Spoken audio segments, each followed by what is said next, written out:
Good morning to you, neighbor. Welcome back to the Morning Minute Meditation. Very appreciative that you've joined us this morning.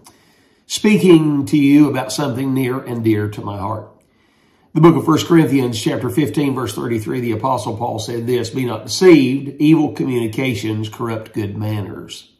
It has been the job of my wife and I over these 40 years to instill in the hearts and lives of our children and now our grandchildren this business of good manners. Now, the terminology used here in the verse doesn't mean just the yes, sir, no, sir, open the door for an old person, don't walk in front of a lady kind of manners. It deals with the conversation of life. It deals with the manner in which a person lives their life.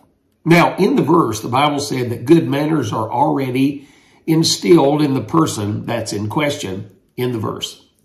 But then the writer, Paul, says to the Corinthian church, that exposure to evil communications corrupt the good manners that have been instilled in the child.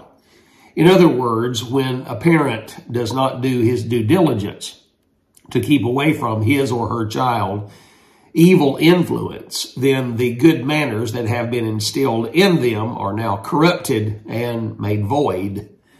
We're living in a society where parents have done a decent job of trying to instill the right things in their children in the church setting, but then allowing outside influences to corrupt that. That really is the tale of the tape today. Have I allowed influences to undermine and undo what I have tried to do for my child? Now, I was reading a Stanford University survey recently, and the survey made this statement. It said that 25% of children receive a cell phone, a mobile device, by the time they are 10 years old. And then 75% of all children have a mobile device in their hand as their own property by the time they're 12 years old. And nearly all children in the survey had phones by the age of 15. And among those children that were surveyed, 99% of them had smartphones in their hand. Now, this is just crazy. It's absolutely ludicrous to take my child and then place in their hand a device that has no controls or measures on it by which to keep my child from getting exposed to the wickedness of society is just absolutely stupid. But parents do it every day. We were recently in youth camp this past week, and there were children who refused to come to camp because they had to be without their cell phone for the 4 days or 5 days of youth camp.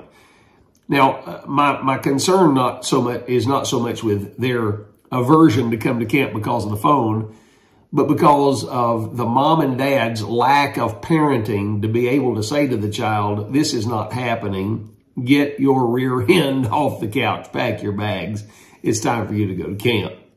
The truth is, our children are being exposed to wickedness at unbelievable levels, and the parents are the facilitators of that. I counsel a lot of people, and I have known of children who over and over again have exposed themselves to pornography through their cell phones. Their parents have found out, confiscated their phone for a handful of days, and then returned the device with absolutely no consequence to the child and no means by which to keep them from getting in trouble. Now, you're not worthy of being a parent if that describes you. There was this business of Mark Twain being asked at one time to give a Christmas greeting that was recorded, and this is what Twain said.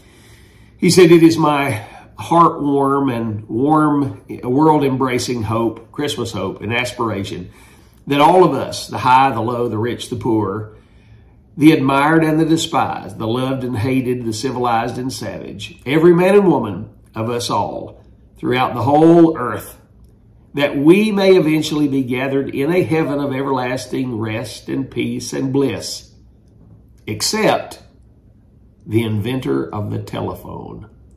I wonder what he would say if he would have lived to see the evolution of this device and the divisiveness it has caused.